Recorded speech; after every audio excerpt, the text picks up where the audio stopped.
Good morning students. आज हम 7वीं कक्षा की हिंदी में संकलित पाठ फेरी वालों की आवाज़ें, इस पाठ का सारांश पढ़ रहे हैं। यह एक छोटा सा लेख है जो तरह तरह के फेरी वाले जो होते हैं उनके बारे में परिचित करवाता है। सिर्फ ये पढ़ने के लिए है। जैसा कि हम अपने घर में बैठते हैं तो हमारी मोहल्ले गली में हर रोज़ सामान बेचने वाले फेरी वाले आते हैं और वे तरह तरह की आवाज़ों के द्वारा सामान बेचते हैं।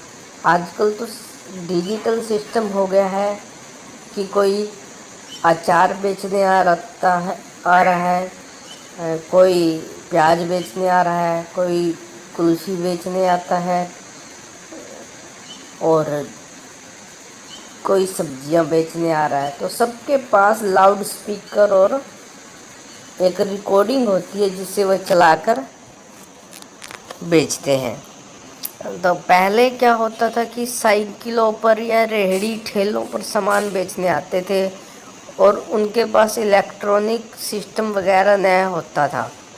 तब वो सिर्फ मुंह से ही तरह तरह के गीत गा के कुछ आवाज़ें निकाल कर ही सामान बेचते थे और वो सब आज लुप्त हो चुका है। लगभग कोई ही ऐसा है, सब्जी वाले ख़ास तौर पर हैं जो अभी भी आवाज़ लगाते हैं, लेकिन मोस्टली जो पारंपरिक तरीका था सामान बेचने का लुप्त हो चुका है। तो महेश्वर दयाल का लिखा हुआ ये पाठ है। तो ये दिल्ली में फेरी वाले अपने सामान को बड़ी रस भरी आवाज़ में गाकर बेचते थे।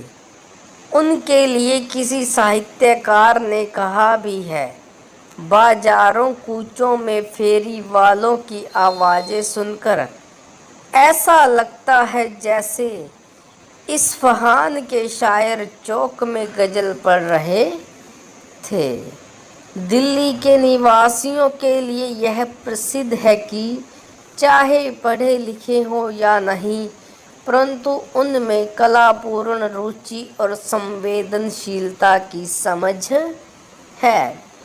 फेरी वालों की रस भरी आवाज़ें अधिकतर उनकी अपनी ही खोज होती हैं। यदि किसी की कोई पंक्ति ले भी ली तो उसमें अपने पास से अवश्य कुछ जोड़कर नया बना लेते हैं। उनकी बातें अर्थ से भरी होती हैं, जिन्हें सुनकर मनुष्य आनंदित हो उठता है। यदि उसे कुछ नहीं लेना होता फिर भी वह फेरी वाले की आवाज़ सुनकर अवश्य बाहर आ जाता है और कुछ न कुछ खरीद ही लेता है। तो ये सामान बेचने वाले पर निर्भर है कि वो ग्राहक को अपनी ओर कितना आकर्षित कर पाता है। सामान की ज़रूरत न होने पर भी लोग घरों से बाहर निकलकर सामान खरीद लेते हैं। तो इस प्रकार वो अपना सामान बेचते हैं। नेक्स्ट है, फेरी वालों में गाकर सामान बेचने की कला की शुरुआत मुग़ल शासन काल में शाहजहाँ के समय से मानी जाती है। शाहजहाँ की सोच थी कि उनकी नई राजधानी में फेरी वाले साफ और अच्छा सामान ऊंची आवाज़ लगाकर बेचें। उनकी आवाज़ सुनकर घर की औरतें अपनी ज़रूरत के अनुसार का सामान घर की दहलीज पर ही पर्दे में रहकर खरीद सकें। इस तरह उनके घर में औरतों को बाहर का व्यक्ति नहीं देख सकेगा। इस तरह फलों और सब्जियों की फेरी लगाने वाले लोग अपने सामान को बेचने के लिए गीत बनाने लगे और गली गली में गाने लगे। तो ये गीत की पंक्तियां हैं गर्मियों में आम, खरबूजे, ककड़ी, तरबूज वगैरह की बहार होती, आम वाला चिल्लाता।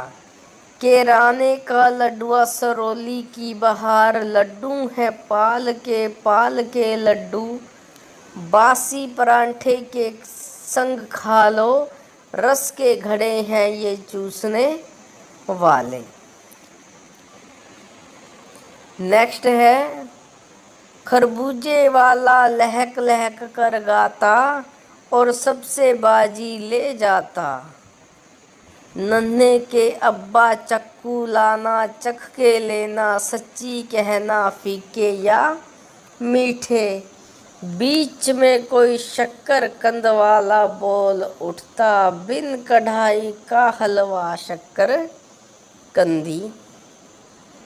ककड़ियों वाला ककड़ियों को पानी से तर करता रहता और फिर चिल्लाता, लैला की उंगलियों मजनू की पसलियों तैर कर आई हैं बहते दरियाव में। तो ये कुछ उस टाइम के ये है।